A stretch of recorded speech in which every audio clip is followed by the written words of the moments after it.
Glória a Deus. Estou muito feliz de estar aqui. Eu amo essa igreja, né? A gente já tem uma história e a gente está celebrando 9 anos. É isso, pastor Alfredo?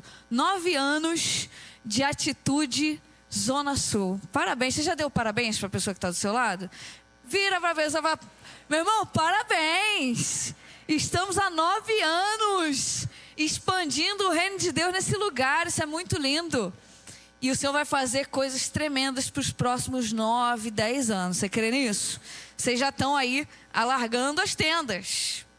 E o Senhor tem trazido uma palavra no meu coração, que eu orei muito para saber o que eu deveria trazer, mas essa palavra está no meu coração há muito tempo já. E eu preciso compartilhar com os irmãos.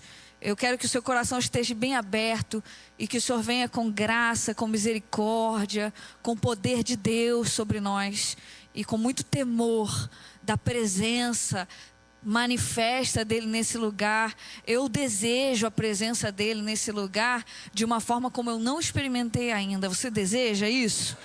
Que ele se revele a nós nessa noite. Quem nunca viveu uma situação dessa? Você vai num restaurante e aí a comida tá boa demais. E aí começam a te oferecer batata frita, cebola empanada, e não sei o que, e você vai, e salgadinho, e você tá com muita fome, aí você vai comendo. De repente, você já não tá aguentando, aí você vai e tem uma tática especial. Você desabotou uma parte aí da sua calça, e você fala: eu vou conseguir fazer caber mais. E aí você vai ali, já está suando, falando: eu não vou aguentar, agora eu não aguento mais. Aí o garçom chega com uma carne que ele deixou no último minuto. E você fala: por que esse bendito não trouxe essa carne antes? E a carne é maravilhosa, mas você vira para ele, ou então a sobremesa, aquela sobremesa assim, você chega a salivar só de ver. Aí você chega para ele e você fala o quê? Eu não aguento mais, eu estou satisfeito. O problema não foi que a comida acabou. O problema não foi que a comida era ruim. O problema é que você se encheu demais. O garçom pode até ter passado com o melhor prato da casa, mas você não rejeitou porque o prato é ruim, não. Você rejeitou porque você está cheio demais. Satisfação é uma coisa boa. É bom demais. A gente passa a vida inteira correndo atrás de satisfação e isso é bom. Isso não é ruim, não. É bom quando a gente senta à mesa e olha para quem está perto e fala assim: caramba, isso é tudo que eu precisava hoje. Não é bom essa satisfação?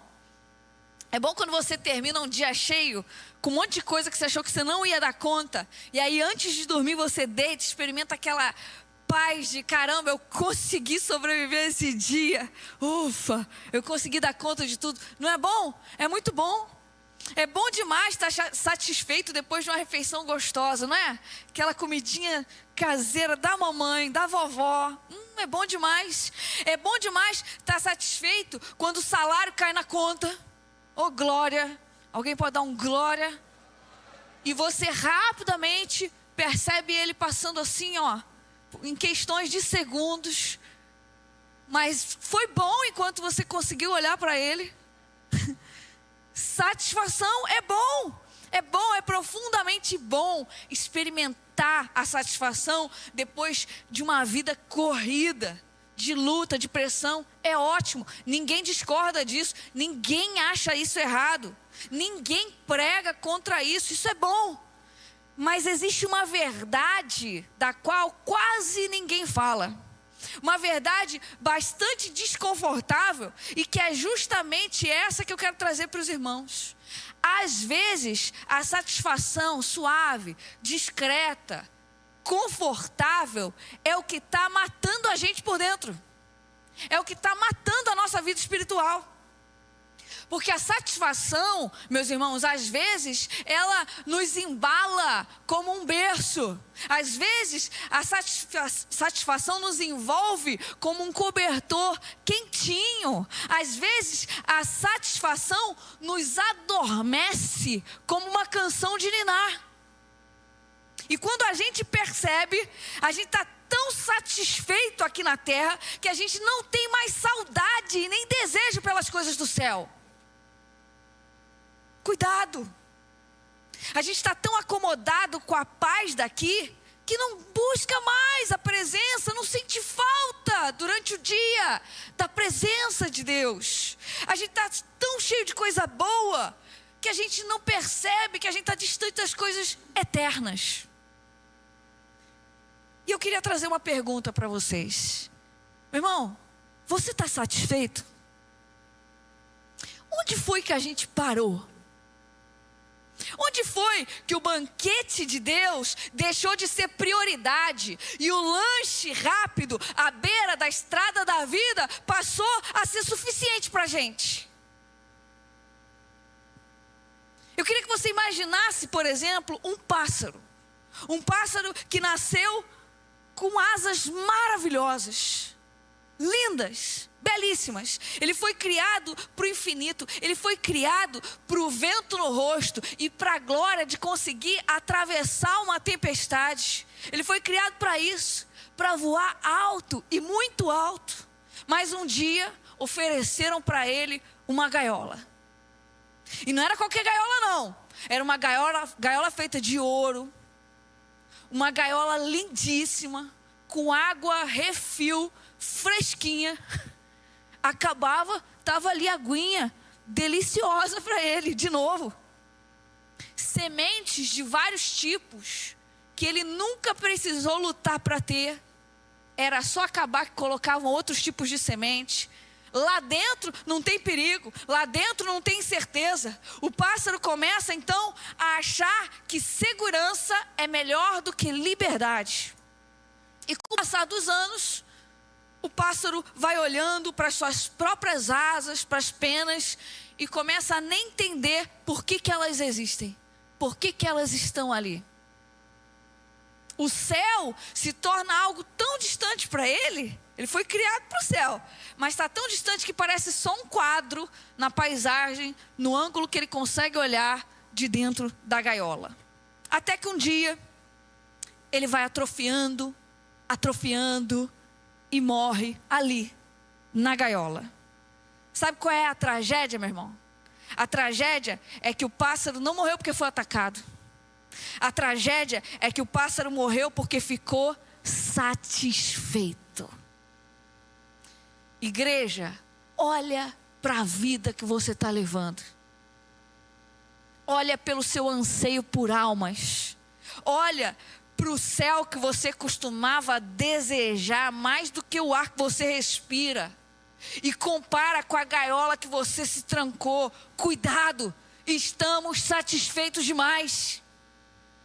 Será que a sua satisfação não é exatamente aquilo que está te matando? Você está satisfeito? E eu queria que você abrisse a sua Bíblia em Romanos 1. A partir do versículo 18, a gente vai entender algo nessa carta de Paulo aos Romanos.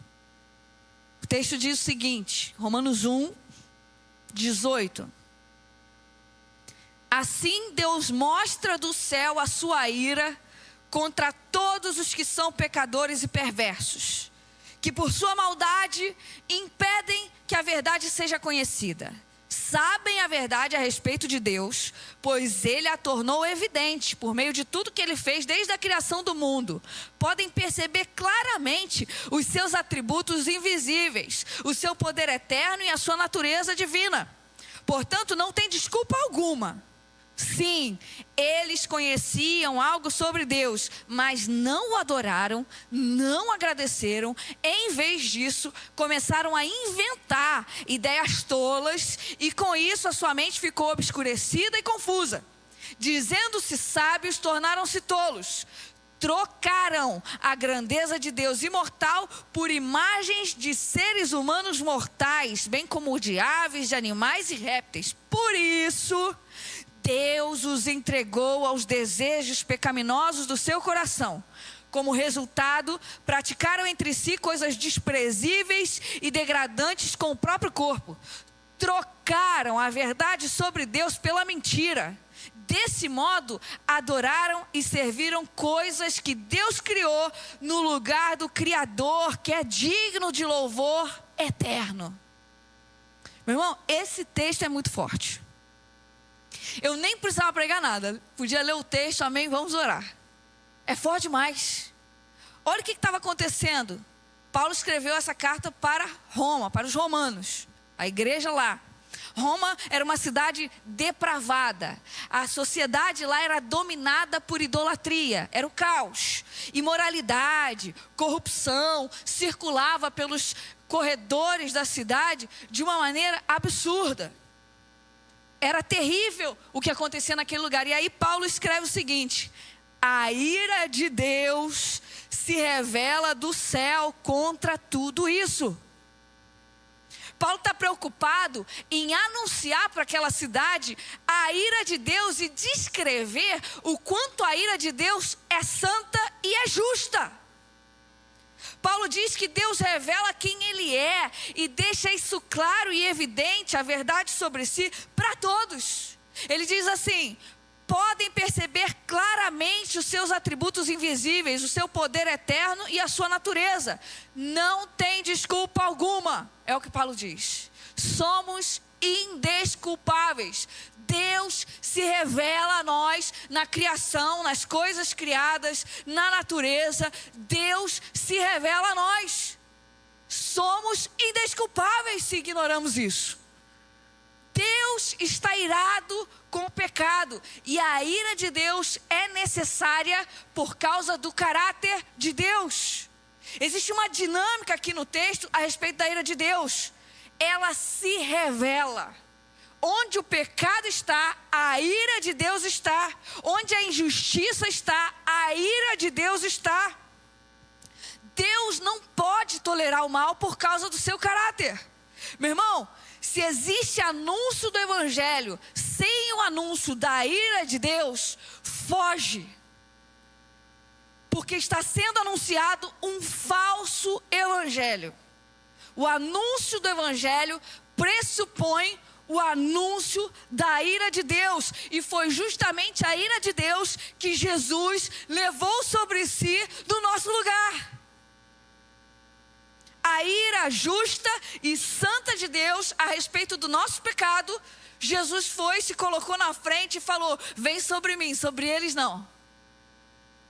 A ira santa e justa de Deus. A ira de Deus é justa, é santa e nós somos indesculpáveis. Todos os atributos invisíveis de Deus são manifestos claramente através das coisas criadas. E Paulo traz um alerta assustador. Paulo diz: eles não adoraram, eles não agradeceram, eles trocaram. E aí eu pergunto para você: você está satisfeito? Cuidado.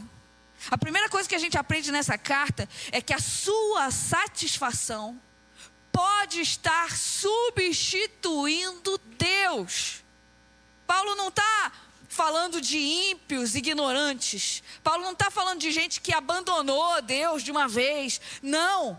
Paulo está falando de gente que substituiu Deus. Paulo está falando de uma escadinha de degradação espiritual. Não glorificaram a Deus. Ele está falando da escadinha.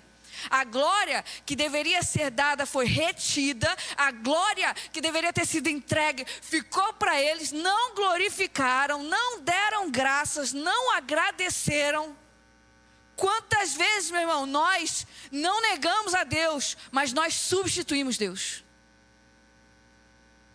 Quantas vezes, meu irmão, nós não rasgamos a Bíblia, nós não abandonamos a igreja, nós não deixamos de cantar os louvores, apenas trocamos quem está no trono do nosso coração. Criamos ídolos sem nunca chamá-los de ídolos. Chamamos de responsabilidade. Chamamos de boa fase. Chamamos de vida equilibrada. Mas no fundo, apenas deslocamos Deus no trono e colocamos outras coisas no lugar. Colocamos algo que para nós parecia mais urgente, parecia mais atraente, parecia que atenderia melhor as nossas necessidades no momento. cantamos sobre cruz, mas ao invés de subirmos nela para morrer, estamos enfeitando a cruz, colocando luzinha, lacinho, para nunca precisar subir nela. Não queremos abrir mão de nada. Dizemos que amamos almas, amamos os perdidos, mas não suportamos perder 2 horas com alguém que não conhece Jesus. Não queremos ir na célula, não queremos liderar a célula, porque vai dar muito trabalho, porque vai atrapalhar os meus planos. Se o convite de Deus para nós mexe com o nosso descanso, nós dizemos, que exagero também, né? A gente tem que equilibrar. Se toca no nosso lazer, chamamos de fanatismo. Se exige renúncia, classificamos como peso. Mas seguimos cantando, eis-me aqui, Senhor, desde que eu aqui seja confortável e não atrapalhe os meus planos de viagem, de churrasco, meu projeto pessoal, o meu final de semana, que é sagrado demais para Deus tocar. Vivemos uma fé que se parece com o Evangelho, mas não é o Evangelho. Estamos satisfeitos demais. O problema, meu irmão, começa quando eu passo a achar que bênção são as coisas dessa terra. São as coisas que eu ganho. São as coisas que eu conquisto. O problema, meu irmão, é que aquilo que deveria ser só um sinal da graça de Deus, aquilo que só deveria ser um sinal que me fizesse desejar cada vez mais Deus, o problema é que eu olho para aquilo e falo, caramba, essa é a minha bênção. O problema é que eu olho para as coisas que Deus me dá e chamo isso de bênção, quando na verdade a bênção é que Ele se deu a si mesmo por nós. Isso é bênção, Ele é bênção, não as coisas que Ele nos deu. Paulo diz, substituíram a glória de Deus incorruptível por imagens. Quando Deus não ocupa o trono, o homem ocupa. O trono nunca fica vazio. Certa vez um pensador escreveu, todo outro objeto no qual você adora vai te engolir vivo. Quem se satisfaz no dinheiro e extrai dos bens materiais o sentido da própria vida, nunca achará que tem o suficiente. Aquele que se satisfaz no próprio corpo, na beleza e no fato de ser desejado, sempre se sentirá feio. E quando o tempo e a idade começarem a se manifestar, morrerá 1 milhão de mortes antes de ser efetivamente enterrado. Ao se satisfazer no poder, por exemplo, você poderá se sentir fraco e amedrontado e precisará de ainda mais controle sobre os outros para afastar o medo. Ao se satisfazer no intelecto, na imagem de ser visto como alguém inteligente, você acabará se sentindo incapaz, um farsante à beira de ser desmascarado e assim por diante. Tudo que você idolatra vai te engolir vivo. Cuidado. O perigo, meu irmão, não é parar. O perigo é achar que já chegou. A estagnação começa na alma cansada, na alma convencida de que já é bom o bastante, de que já conseguiu, de que já viu tudo, convencida de que não precisa mais se ajoelhar, orar, buscar, já sabe, muito tempo já. Estou satisfeito. O maior risco da caminhada espiritual nunca foi o vale, foi a falsa sensação de topo. Esse é o nosso maior risco. É quando você acredita que sabe, que pode, que basta, e sem perceber, começa a perder o brilho, a profundidade, a presença. Deus continua chamando, o Espírito de Deus continua soprando, a gente continua sendo convidado, mas quem acha que já chegou não ouve mais. Por isso, meu irmão, vigia o teu coração todo dia. Quem pensa que já chegou, para muito antes da chegada. Você está satisfeito? Segundo lugar, quando não queremos a vontade de Deus, Deus nos entrega a nossa própria vontade. Versículo 24. Por isso, Deus os entregou aos desejos pecaminosos do seu coração. As pessoas adoram repetir o seguinte: cuidado, Deus castiga, cuidado. É quase que um bordão popular, né? Um imaginário construído por medo, por ignorância, ou uma caricatura de um Deus que a Bíblia nunca apresentou de fato. Mas como que é então o tal castigo de Deus que as pessoas falam? Primeiro a gente precisa dizer o óbvio. Deus não é um policial cósmico que fica à espreita, esperando você escorregar para te aplicar uma multa espiritual. Não. Não. Ele não anda atrás de ninguém com cinto na mão, com chinelo. Ele não castiga por impulso, por irritação, muito menos por vaidade. Deus é Pai. E Pai não castiga para destruir. Pai corrige para alinhar. O juízo não começa quando Deus pesa a mão. O juízo começa quando Deus tira a mão. Quando Ele diz, então faz do jeito que você quiser. Você está debaixo do juízo de Deus.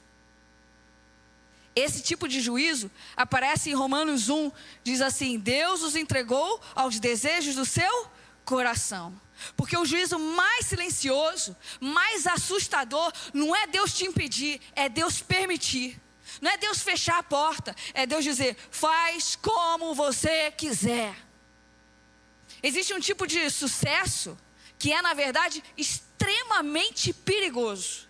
É aquela fase da vida onde as contas estão pagas, os projetos estão avançando, os prazeres estão sendo saciados, mas o altar está em ruínas.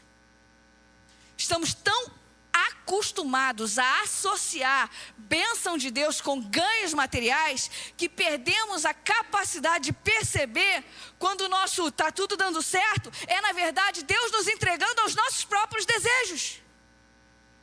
E sem perceber, já estamos vivendo a ausência dele na nossa história. É a cegueira do conforto. É o perigo de viver uma vida toda baseada no eu quero, ao invés daquilo que ele quer. E não encontrar resistência nisso. Se você peca e nada acontece, meu irmão, não é porque você sabe dar um jeitinho de esconder bem, não. Cuidado. Se você peca e nada acontece, se você se afasta da oração, da Bíblia e a sua vida continua prosperando e nada acontece, cuidado, meu irmão. O pior juízo de Deus não é quando Ele nos quebra no meio do caminho para nos fazer voltar. O pior juízo de Deus é quando Ele nos deixa seguir viagem num transatlântico luxuoso, navegando na direção oposta dEle. Cuidado!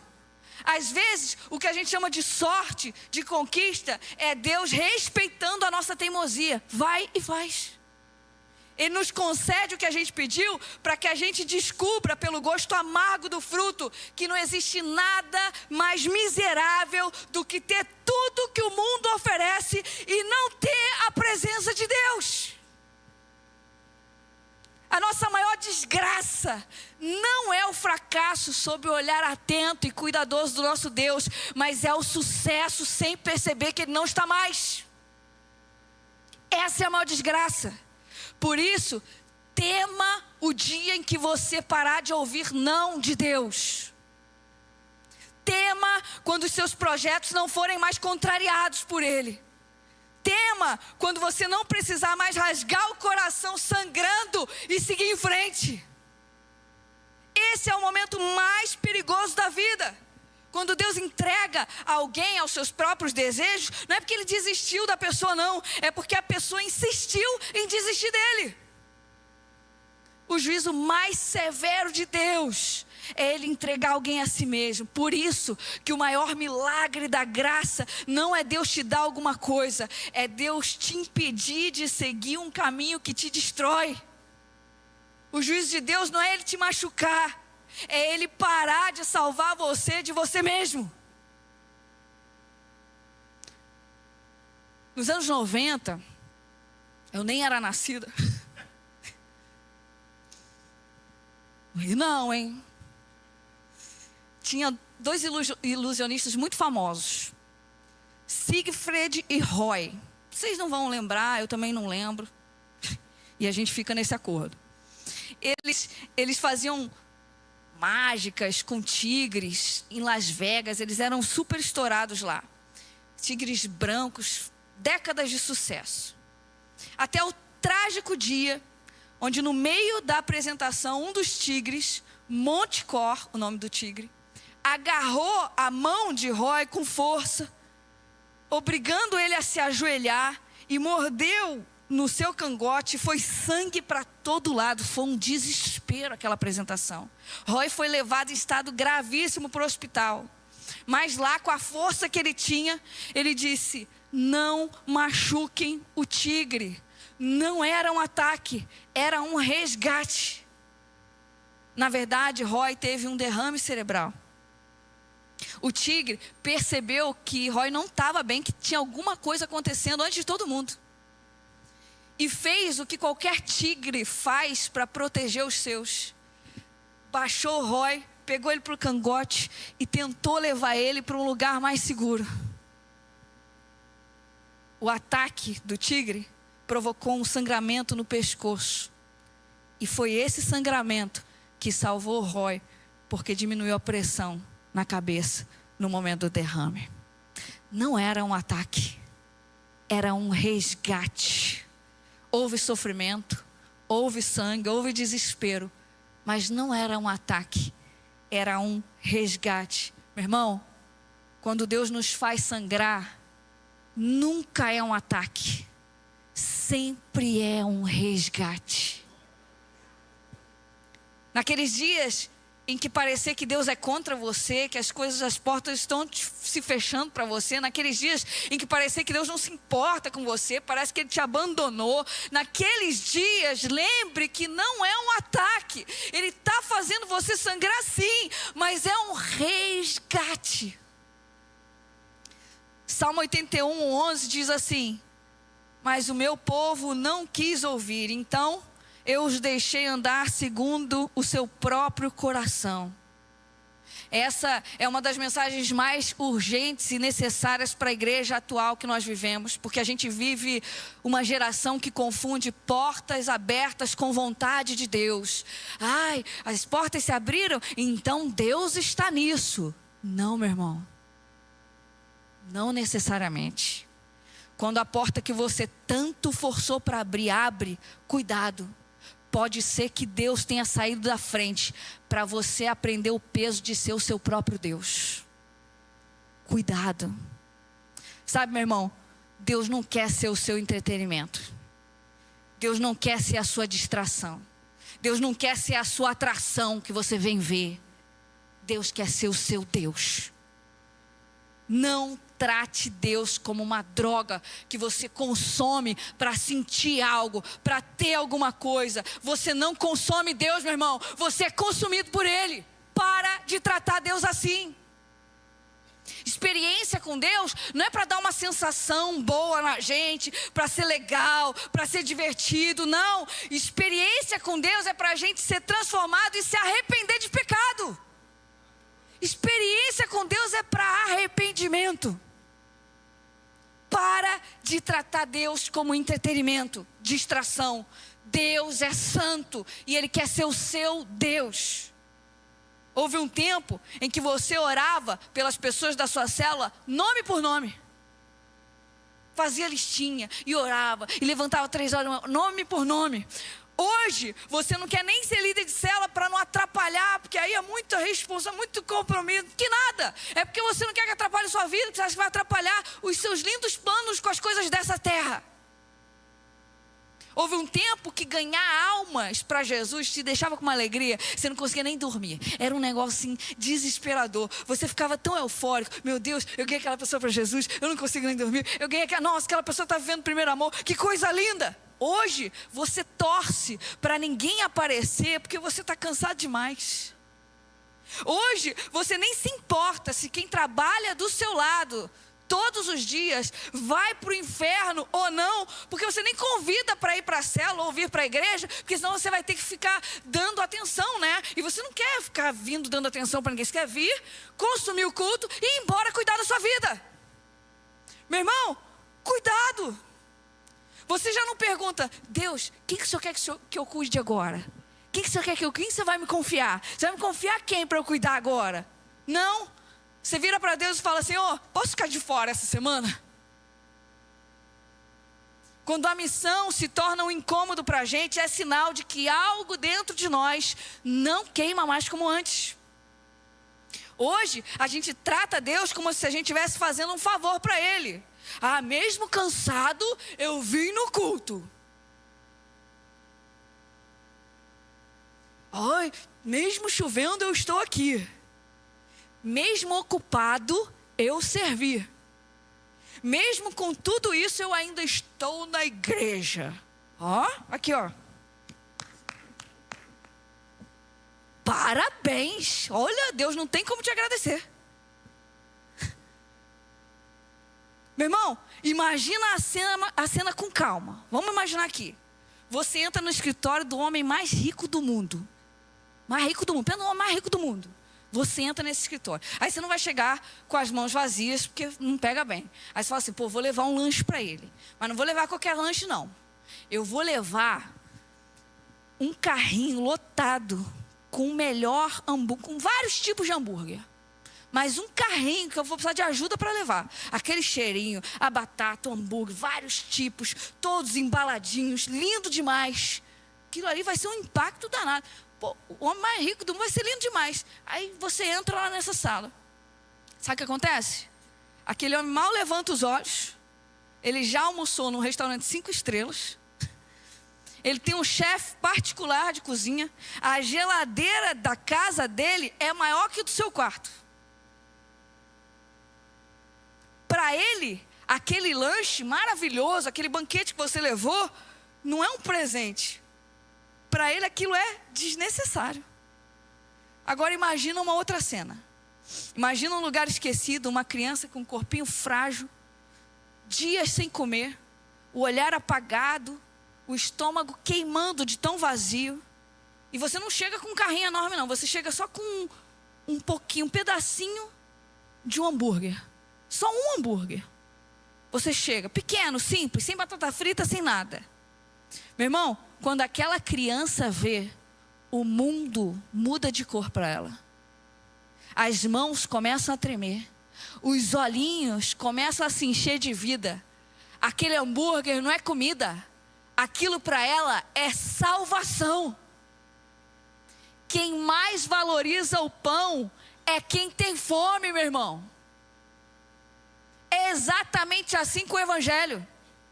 O Evangelho não foi feito para quem está satisfeito. Não. Não é notícia boa para quem se alimenta de orgulho, de desempenho, de religião vazia, de sucesso, de controle. Não. Para esses, Jesus é só mais uma coisa, mais um produto na prateleira.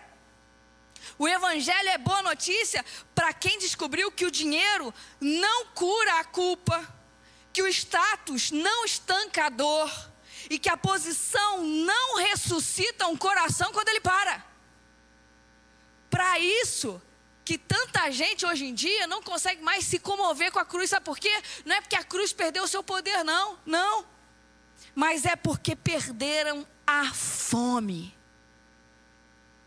O problema é que o coração está cheio demais. E quem está cheio demais não chora quando recebe o pão. Quem está satisfeito demais não se emociona quando recebe o pão.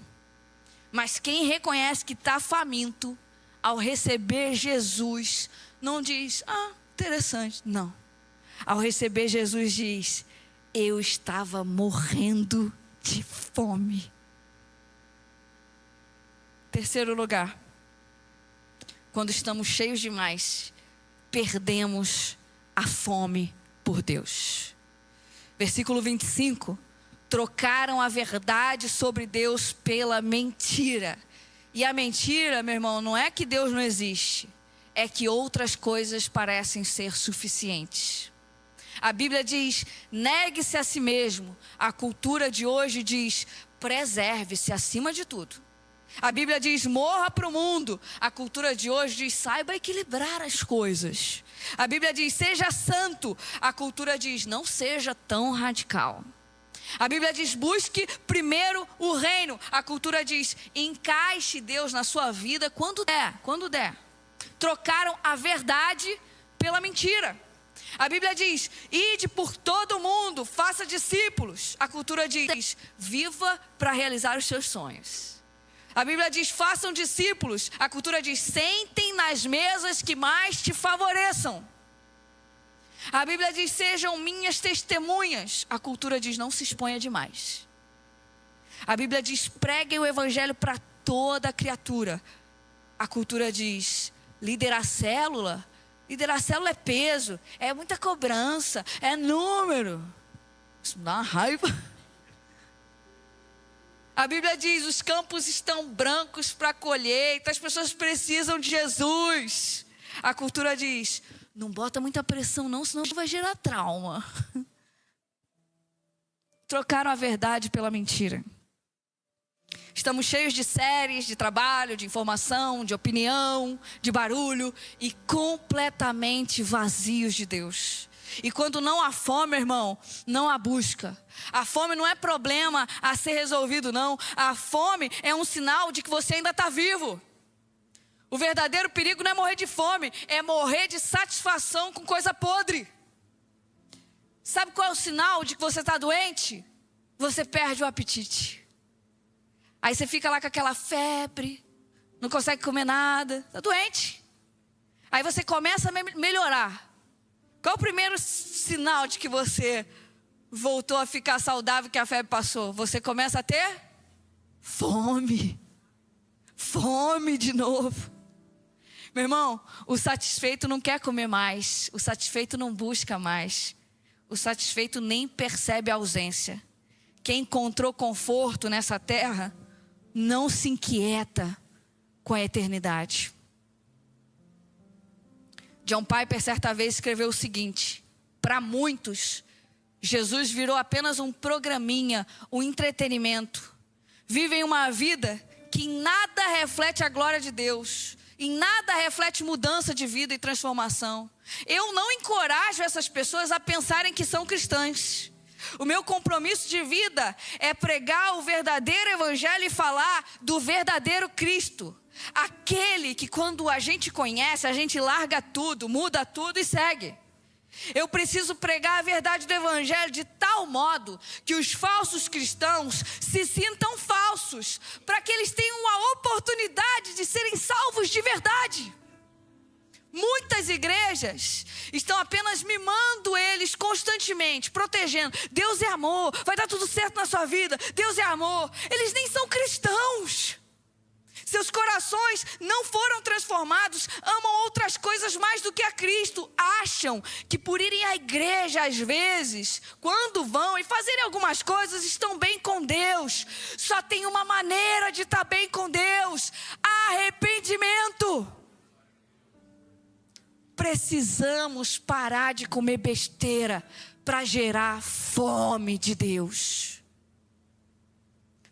Nós estamos saciados de nada, tão cheios de rede social, de consumo, de autopreservação, de egoísmo, que não temos mais fome de Deus. Comemos tanta porcaria que perdemos o apetite pelo banquete do rei. Faça morrer todos os seus apetites. Vocês estão de jejum, não estão? Excelente caminho. É para vocês mesmo. Já está morrendo todos os outros apetites na sua vida. E Deus vai gerar uma fome que você nunca teve, pela presença dEle. Jesus não perdeu o seu sabor, meu irmão. Nós é que treinamos o paladar para o artificial. Como uma criança que cresce comendo açúcar e ultraprocessado e depois rejeita a comida de verdade.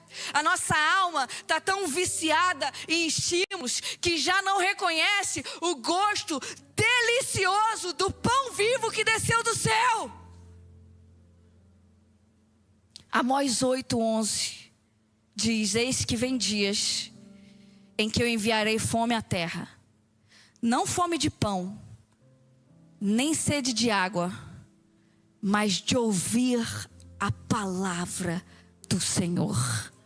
Você está satisfeito? Eu quero encerrar com uma história.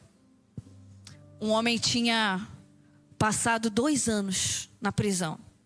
2 anos olhando para as paredes frias, pagando pelas escolhas erradas que ele fez, carregando culpa por ter decepcionado as 2 únicas pessoas que ele não podia decepcionar na vida, os seus pais. Eles moravam longe demais do presídio, não tinham dinheiro para visitas, eles nem sabiam escrever. Então, durante todo esse tempo, esses 2 anos, ele não recebeu nenhuma carta, nenhuma visita, nenhum sinal. O silêncio estava pesado demais para ele. Quando finalmente ele saiu, ele não sabia se os pais o aceitariam de volta, se o perdoariam pelo que ele fez. Ele estava angustiado. Quando finalmente ele saiu, ele entrou no ônibus com o coração acelerado.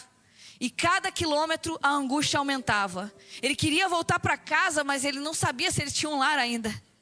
Antes de sair da prisão, ele tinha mandado por um amigo um bilhete para ver se conseguia mandar um recado para os pais. E o bilhete dizia o seguinte: eu já cumpri a minha pena, se vocês me perdoarem, coloca uma fita branca na árvore em frente da nossa casa. Quando eu passar por lá, eu saberei que eu ainda posso voltar. Agora o ônibus se aproximava daquela rua. E ele simplesmente não teve coragem de olhar. Sentado do lado de uma senhora desconhecida, com a voz trêmula, ele pede para ela: a senhora pode trocar de lugar comigo? Eu não consigo olhar pela janela. Ela percebeu que tinha alguma coisa errada, então ele contou tudo para ela. Da prisão, dos erros, da vergonha, do medo de não ser aceito. Disse que aquela árvore logo ali na frente carregava a esperança do recomeço da vida dele. Quando o ônibus começou a diminuir a velocidade, ele fechou os olhos com força. A senhora consegue ver a casa? Perguntou quase que sem ar. Ela se inclinou pela janela, demorou alguns segundos em silêncio e respondeu com a voz embargada: a casa eu ainda não consigo ver. O coração dele quase parou. Mas então ela continuou: eu vejo uma árvore totalmente coberta de fitas brancas. Não tem uma fita branca, tem dezenas delas. A árvore inteira está branca. Ele caiu aos prantos porque naquele dia ele entendeu que ele não foi só perdoado. Aquele dia ele entendeu que ele foi desejado de volta. Essa história não é sobre pais terrenos, meu irmão. Essa história é sobre nós. Porque muitas vezes a gente acha que a maior bênção é Deus realizar os nossos sonhos. Mas a maior bênção é o perdão dele sobre a nossa vida. É ser recebido quando não merecemos. É descobrir que Deus não colocou uma fita. Ele cobriu a cruz inteira de graça. Hoje, o que não falta para a gente são sinais. Não falta sinais, mas falta fome. Fome de sermos perdoados. Fome de sermos reconciliados com o Pai. Fome de não nos satisfazermos com as fitas, com a árvore, com a casa, com os sinais, com as coisas, mas com aquele que corre ao nosso encontro mesmo antes da gente descer do ônibus. Porque só quem foi perdoado de verdade aprende a estar satisfeito nele. Você está satisfeito? Feche os teus olhos, eu queria orar com você. Eu queria orar para que a fome voltasse.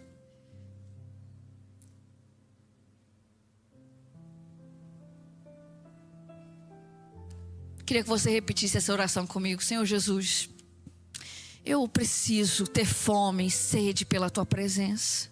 Eu quero ser como esse rapaz que olhou e aquela árvore toda estava cheia de fita branca. Hoje eu olho para o Senhor e eu vejo que a cruz está disponível para mim todas as vezes em que eu me distancio. Está lá na porta dizendo quanto eu sou desejado de volta o tempo todo. Pai, eu quero ir para um outro nível. Eu não vou mais seguir a vida que eu tinha, me satisfazendo com as coisas daqui. Eu quero ir para um outro nível. Eu quero me aprofundar de uma maneira insaciável. Eu quero estar satisfeito no Senhor e ainda desejar mais. Coloca fome no meu coração. Em nome de Jesus. Amém.